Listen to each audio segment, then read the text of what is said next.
hiji orang daya anu ngalincang sejak ngabagekeun salira haturan wilujeng sumping haturan wilujeng rawuh kurang pageakeun alaki kurang bagjalan.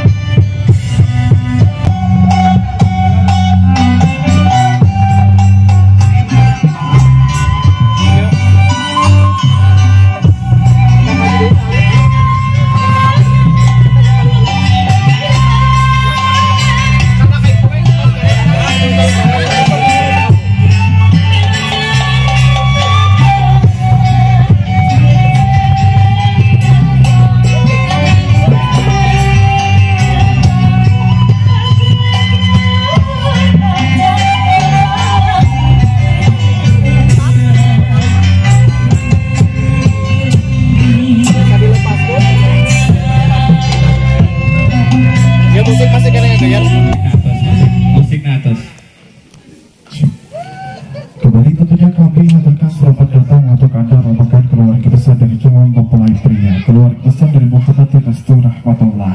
Sebagai tanda ucapan selamat datang, terlebih dahulu akan dikalungkan bunga melati ataupun panglai melati kepada calon mempelai pria oleh ibunda tercinta dari Nurhayati As-Sadiyah, yaitu Ibu Marlina. Untuk itu berkenan untuk Kang Restu untuk dapat maju satu langkah ke depan terlebih dahulu. Kemudian kami persilahkan untuk Ibu Marlina. Mamah sebagai tiasa dicandakeula bunga melatina. Kang Restu salajengna sebagai tiasa nungkul, tiasa duduk lalaunan mamah kalungkeuna, tiasa dirapihkan saalit-saalit ku mamah bunga melatina. Oke, ditahan mah, ditahan. Ditahan sakedeuk. Pananganna masih kena ditahan di bunga mah. Masih cepengan bungana. Oke, masih pananganna tebing mah pinten di paling atas di. Pananganna ke paling atas di nyepengna. Ditarik ke bawah pelan-pelan mah, tep pananganna. Sebagai dirapihkan mamah. Oke. Cekap mah. Selanjutnya Kang Restu sebagai tiasa salambungan. Oke, ditahan A. Oke, cukup. Alhamdulillahirabbil alamin. Selanjutnya Kang Ibu Marlina mamah sebagai tiasa mundur deui. Selanjutnya bodi dipasangkan melati karena kris anu diambil ku Kang Restu ada bodi disebutkan ke rabangan Titah Nurhayati yaitu Bapak Usen. Semoga Bapak dicamuklah bunga melati ini. Sebagai biasa disebutkan karena kris anu diambil ku arah.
berikan tepuk tangan yang meriah untuk teman-teman dari Sagado Production yang tentunya di hari ini telah memberikan tarian persembahan rampak gendang di hari kebahagiaan kedua mempelai. Dan kembali kami aturkan terima kasih untuk teman-teman dari Lutfi Production. Akan berfoto terlebih dahulu atau gimana, atau mau langsung menyantap hidangan disilakan. Kembali untuk keluarga besar dari mempelai laki-laki, seluruh keluarga besar yang belum sempat berfoto, boleh? Yang. Hai, yang batu bareng.